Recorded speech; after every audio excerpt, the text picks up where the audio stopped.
میں جو کچھ ہمیں نظر آ رہا ہے وہ سارا کا سارا انسان کی زندگی گزارنے کا سامان ہے۔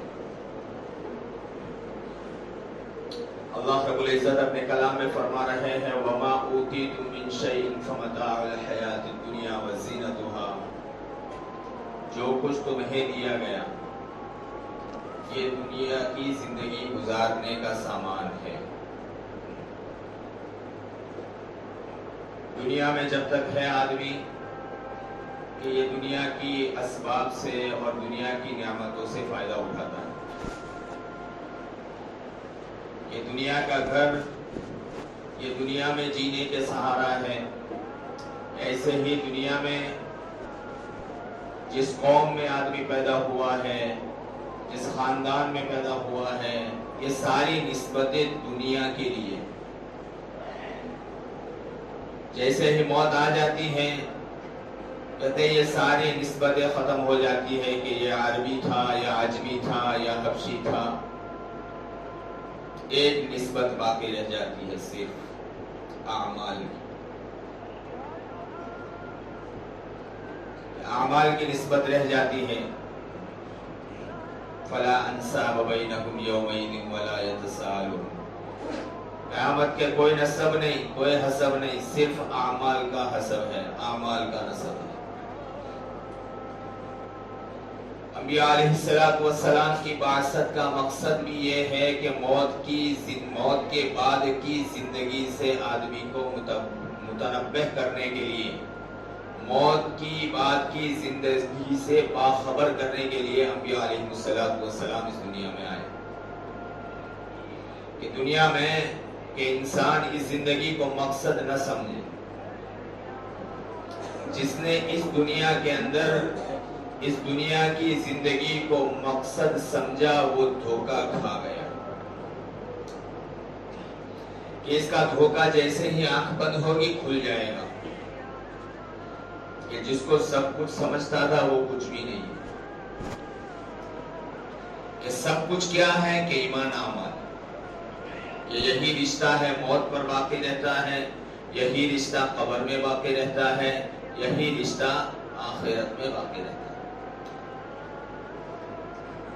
اس لیے اللہ کے رسول صلی اللہ علیہ وسلم فرما رہے ہیں کہ آدمی کا کیا ہے، دنیا میں جو کھایا ہضم کر لیا، جو پہن کے پرانا کر لیا اور جو آگے بھیج دیا۔ کہ آگے جانے والی چیز کیا ہے؟ کہ اعمال ہے۔ اس لیے کہا یہ اعمال ایمان کی دلیل ہے، کہ ہمارا یہ مسجد میں آنا یہ ہمارے ایمان کی دلیل ہے، یہ نماز پڑھنا یہ ہمارے ایمان کی دلیل ہے، یہ تلاوت یہ ہمارے ایمان کی دلیل ہے۔ ایمان تو دعویٰ ہے کہ ہر آدمی کہتا ہے لا الہ الا اللہ محمد رسول اللہ، لیکن اس کا ثبوت کیا ہے تو کیا اعمال ہے۔ اللہ کے رسول صلی اللہ علیہ وسلم فرما رہے ہیں کہ جس کو مسجد میں آتا جاتا دیکھو اس کے ایمان کی گواہی، ایمان کا ثبوت کہ اعمال ہے۔ اس لیے اللہ رب العزت نے کلام کے اندر، اپنے پاک کلام کے اندر ایمان کے ساتھ عمل کو بیان کیا۔ ان الذین آمنوا وعملوا الصالحات، اور اعمال صالحہ کیا ہے؟ حضور اکرم صلی اللہ علیہ وسلم کی ہر ادا، ان کا ہر قول یہ اعمال صالحہ، کہ اللہ تک پہنچنے کا شارٹ راستہ کہ اللہ کے رسول صلی اللہ علیہ وسلم کی ادا ہے کہ جس پر اللہ فدا ہے۔ کہ محبوب کی ادا پر آدمی کھانا کھاتا ہے تو اللہ اس کھانے والے پر فدا ہے۔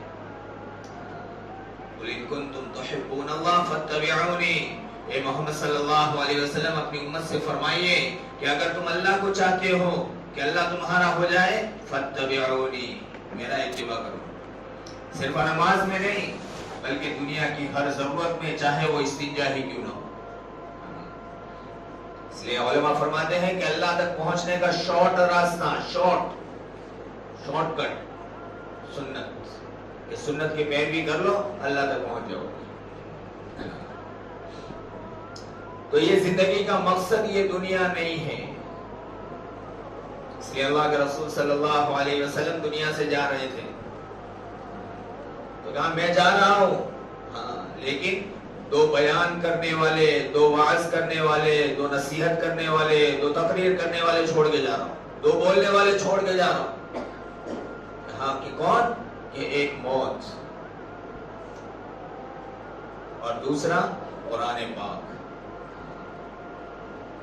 کہ موت سب سے بڑی میرے لیے آپ کے لیے نصیحت ہے، دنیا والوں کے لیے نصیحت ہے. کہ موت یہ خاموش نصیحت ہے انسان کے لیے. کہ موت کیا ہے؟ کہ اللہ نے موت اس لیے رکھی ہے تاکہ دنیا میں جو اعمال کیے ہیں اس کا بدلہ ملے، اور دنیا میں جو برائیاں کی ہیں اس کی سزا ملے. سورہ فاتحہ کی 30 آیت میں اس عقیدے کو بیان کیا ہے. مالک یوم الدین، کہ اللہ کون ہے؟ کہ روز جزا کا مالک ہے، بدلے کے دن کا مالک ہے. کہ بدلے کے دن وہ بدلہ دے گا. کہ اچھے کرنے والے کو ایک سبحان اللہ کیا ہے، اللہ اس کا بدلہ دے گا. اس لیے یہ دنیا میں جتنی محنتیں ہیں تجربے ہیں. کیا ہے بھائی؟ دنیا میں جتنی محنتیں ہیں تجربے ہیں. کہ آدمی کہہ نہیں سکتا کہ اس تجربے میں کامیاب ہو جاؤں گا. دنیا میں آدمی دیکھتا ہے کہ ایک ہی تجربہ ہے. تجارت لے لو کہ اس تجارت میں کہ تجربہ کر کے دنیا میں کروڑوں پتی بن گئے، اور اسی تجربے کے دنیا میں وہی کروڑوں پتی بن گئے. تجربہ ہے. لیکن صرف ایک ہی چیز ہے عمل، کہ جس میں تجربہ نہیں ہے، وعدہ ہے. ایسا وعدہ ہے کہ آدمی سبحان اللہ کہا، اس کا ایک درخت جنت میں لگ گیا. کہ مومن کے سانس کی قیمت کیا ہے؟ کہ مومن کی زندگی کیا ہے؟ کہ زندگی کو قیمتی بنانے کے لیے یہ سرمایہ ہے ہماری زندگی. کہ مومن کا ایک سانس اگر ٹھکانے اور مقصد پر لگ جاتا ہے تو دنیا سے زیادہ قیمتی ہے.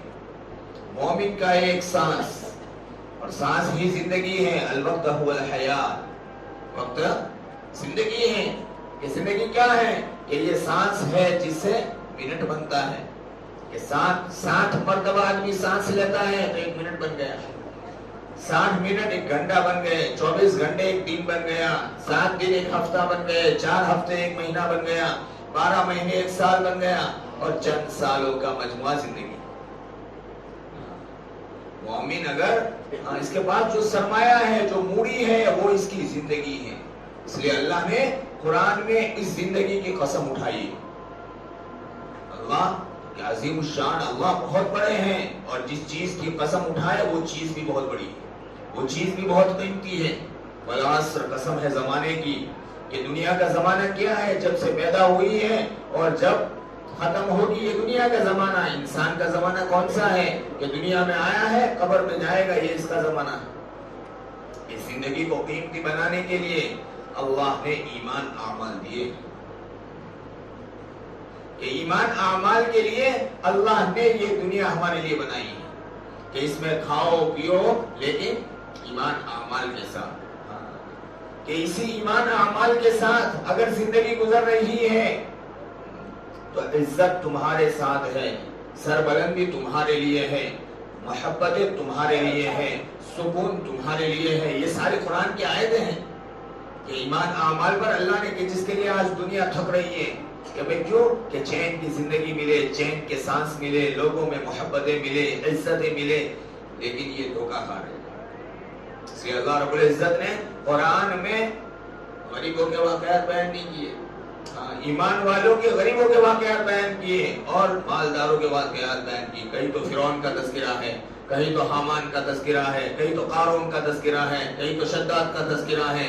کہ یہ تو دنیا کے بادشاہ تھے، لیکن انسانیت کو ان واقعات بیان کرنے کے بعد یہ کہا دیکھو یہ اسباب میں سب کچھ سمجھتے تھے لیکن دھوکہ کھا گئے. اس لیے اللہ نے دنیا کو دھوکہ کہا ہے، دھوکے کی جگہ ہے کہ یہاں لوگ دھوکہ کھا جاتے ہیں. وَمَا هَٰذِهِ الْحَيَاةُ الدُّنْيَا إِلَّا مَتَاعُ الْغُرُورِ. دنیا کی زندگی نہیں ہے مگر دھوکے کا سامان. اسی دھوکے کو کھولنے کے لیے انبیاء علیہ السلام آئے. اللہ کے رسول صلی اللہ علیہ وسلم اسی دھوکے کو کہ لا الہ الا اللہ محمد رسول اللہ. اے لوگوں، دنیا کے اندر تم نے لوگوں کو معبود بنا رکھے ہیں. کوئی تجارت کو اپنا معبود، کوئی نفس کو اپنا معبود، لیکن معبود صرف ایک ہے، لا الہ. کہ یہ لا الہ کیا ہے؟ کہ یہ ساری دنیا کی نفی کرو. کہ مخلوق ہے، نہ اس میں نفع نہ نقصان، یہ مالک نہیں ہے.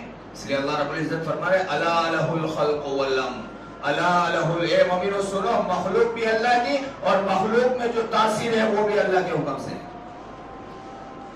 اسی لیے تو ابراہیم علیہ السلام کا واقعہ بیان کیا کہ لوگوں کو یہ ہے کہ بھئی آگ کے اس میں تو کہ جلانا ہے، تو کہ نہیں، کہ یہ آگ بھی اللہ کی مخلوق ہے، اس میں گرمی بھی اللہ کی مخلوق ہے. اللہ کا حکم. اس ساری دنیا میں مخلوق سے جو ہمیں نفع نظر آتے ہیں اور جو نقصان نظر آتے ہیں اللہ کے امر کی وجہ سے. اللہ کے امر کی ایک آسان مثال ہے کہ ہر گاؤں میں، ہر سٹی میں اسپتال ہے. اسپتالوں میں کہ بہت سے مریض جاتے ہیں کہ ہارٹ کا ایک اسپتال ہے تو کہ ہارٹ کے مریض جاتے ہیں، ڈاکٹر بھی ایک ہے، دوائیاں بھی ایک ہیں، لیکن ایک دوائی سے ایک کو نفع ہوتا ہے اور دوسرا قبرستان جاتا ہے. یہ دلیل ہے کہ دوائی میں شفا نہیں ہے. شفا کس کے ہاتھ میں ہے؟ اللہ کے ہاتھ میں ہے. یہ اسباب تو سارے برتن ہیں. کیا ہے؟ برتن ہیں جس کو ہم لے کے بیٹھے ہوئے ہیں. کوئی کھیتی کو، کاشتکاری کو لے کر بیٹھا ہوا ہے، کوئی تجارت کو، کوئی ملازمت کو ڈالنے والا اللہ ہے، اللہ ڈالتے ہیں. اس لیے دنیا کے اندر مقصود جو ہے وہ ایمان اعمال ہے، اور اللہ کا اور بندے کا رشتہ، اللہ کا اور بندے کا رشتہ ایمان اعمال کی وجہ سے ہے، نام کی وجہ سے نہیں.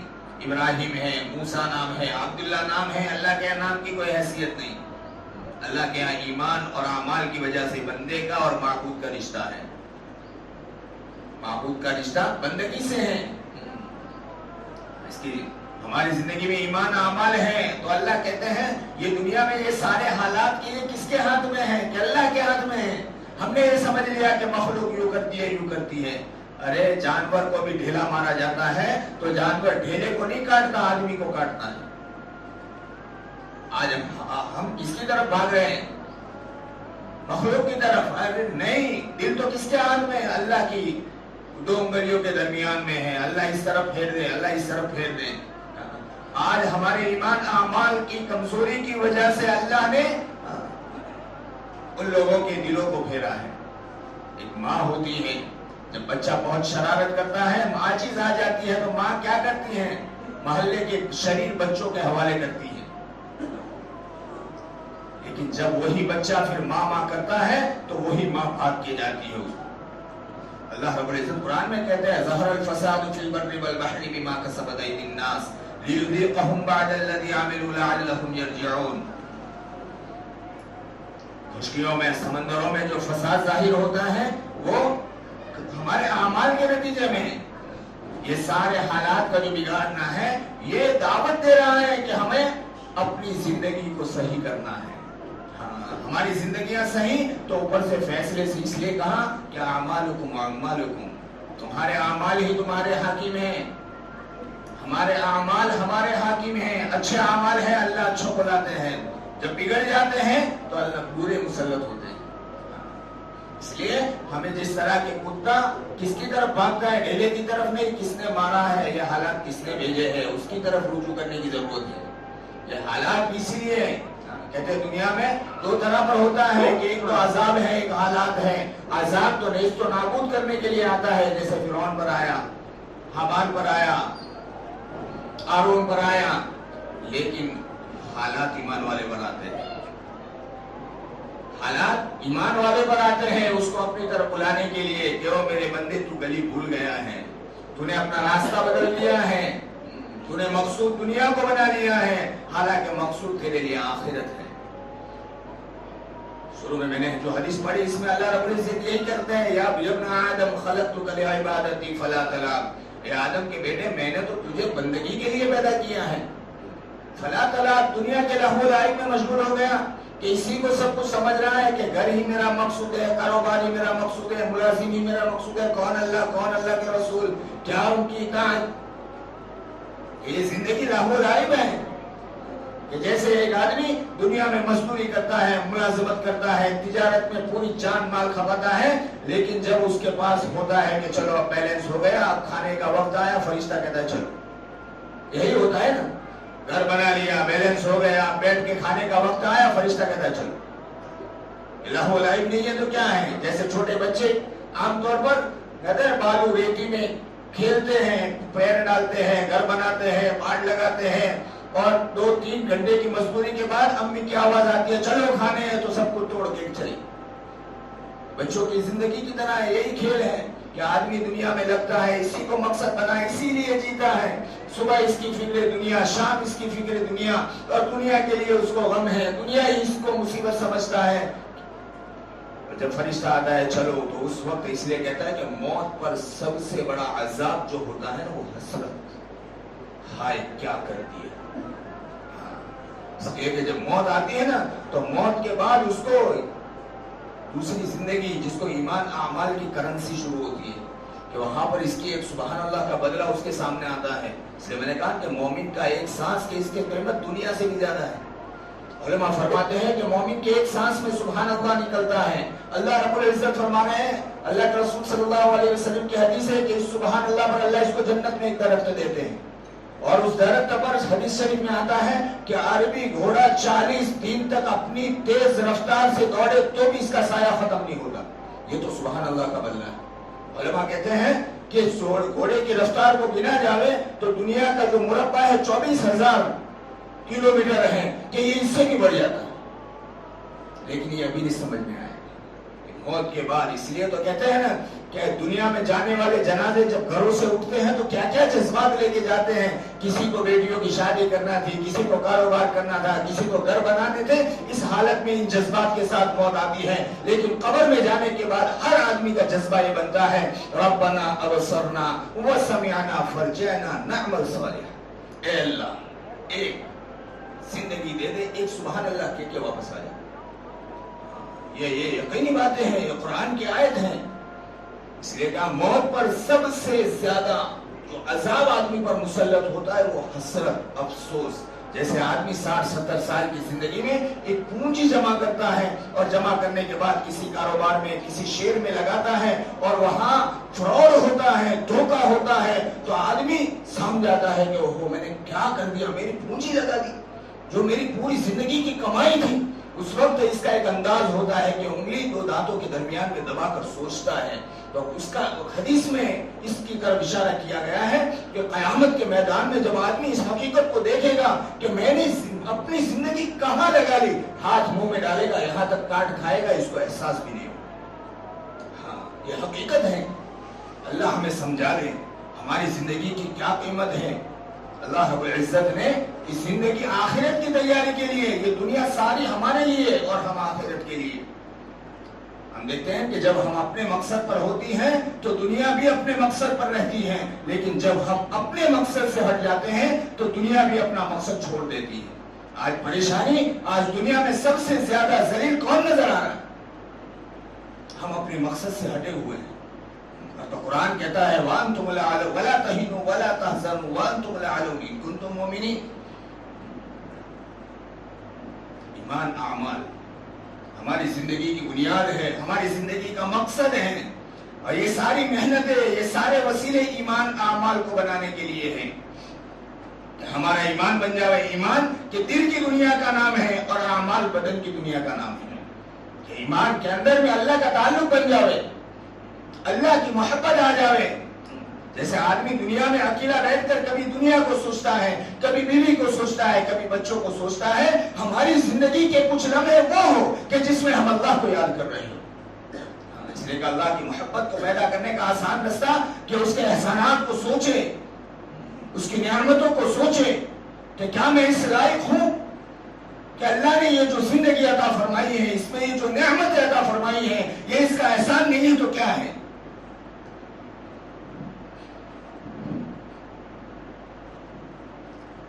کہ ایمان دل کی دنیا کا نام ہے، کہ آدمی نے دنیا میں جیتے جی اس سے تعلق بن جاوے۔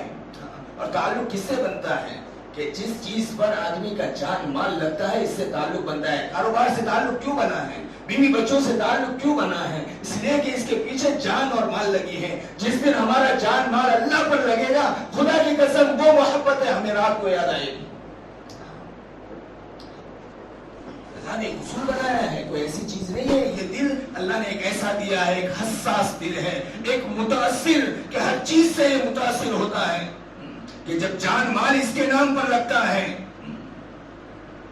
یہ اعمال کہ یہ قربانی ہے کہ دنیا میں کہ یا تو دنیا کے لیے ہے تو دنیا کی قربانی دینے کی وجہ سے دنیا کی محبت دلوں میں آتی ہے، اعمال کے اس کی نسبت اللہ کی طرف ہے۔ اعمال میں جب آدمی قربانی دیتا ہے تو کہتے ہیں قربانی قرب ربانی، رب کے قربت کے لیے آدمی قربانی دیتا ہے۔ اس لیے کہا کہ نماز ہر متقی کی قربانی ہے، کاروبار چھوڑ کے آنا، بیوی بچوں کو چھوڑ کے آنا، نیند کو چھوڑ کے آنا، اللہ کہتے ہیں یہ قربانی ہے، اس قربانی کے نتیجے میں تجھے مجھے میرا قرب ملے گا۔ حدیث پاک کے مفہوم میں ہے کہ اللہ بندہ جب ایک بار اللہ کی طرف متوجہ ہوتا ہے، ایک بار اللہ اس کی طرف متوجہ ہوتے ہیں، اس کی رحمت متوجہ ہوتی ہے۔ ان رحمت اللہ قریب من المحسنین، اللہ کی رحمت کہاں ہے کہ نیکی کرنے والوں کے قریب ہے۔ ہماری زندگی کے اندر میرے دوستوں مقصود ایمان اعمال ہو، یہ باقی رہا یہ دنیا اور جو کچھ ہمارے پاس ہے اس کی حیثیت صرف دنیا کی زندگی گزارنے کے لیے ہے۔ جیسے ہی آنکھ بند ہو گئی کہ اب گھر سے رشتہ ختم، بیوی سے رشتہ ختم، بچوں سے رشتہ ختم، کیا پرائے سب۔ اللہ کا رسول صلی اللہ علیہ وسلم کی حدیث ہے کہ جو کھایا ہضم، کہ آدمی کا اپنا کیا ہے کہ کھا کے ہضم کر لیا، پہن کے پرانا کر لیا اور جو آگے بھیج دیا وہ اس کا ہے، باقی تو وارثوں کا ہے۔ اس لیے میرے دوستو اللہ پاک نے یہ زندگی عطا فرمائی ہے، اس زندگی کے اندر ہم ایمان اعمال کو اپنی زندگی کا مقصد بنائیں۔ اس لیے ایمان اعمال کو زندگی میں لانے کے لیے اللہ نے یہ شکلیں رکھی ہیں، جیسے دنیا کی ضرورتیں پورا کرنے کے لیے کہ یہ تجارت کی شکل ہے، کاشتکاری کی شکل ہے، ملازمت کی شکل ہے، تو اللہ رب العزت نے بھی ایمان اعمال کو زندگی میں لانے کے لیے 3 شکلیں بیان فرمائی ہیں۔ اللہ کے رسول صلی اللہ علیہ وسلم دنیا کی گمراہی کو ختم کرنے کے لیے 3 شکلیں لے کر آئے ہیں۔ یتلو علیہم دعوت ویزکیہم، کہ جس کو آج ہم خانقاہ کہتے ہیں، ویعلمہم الکتاب، مدارس۔ لیکن اب اس سے کیا ہے کہ مقصد یہی ہے، یا ایھا الذین آمنوا اتقوا اللہ، اے ایمان والو اللہ سے ڈرو، وابتغوا الیہ الوسیلہ، اور وسیلہ تلاش کرو۔ وسیلہ کسے کہتے ہیں کہ جس کے ذریعے سے ایمان اعمال زندگی میں آئے، اور یہ وسیلہ ملنے کے بعد وجاہدوا فی سبیلی، اس میں محنت کرو، اس میں لگ جاؤ، جان مال کے قربانی دو، لعلکم تفلحون، تاکہ کامیابی تک پہنچو۔ اللہ مجھے بھی توفیق عطا فرمائے، آپ کو بھی توفیق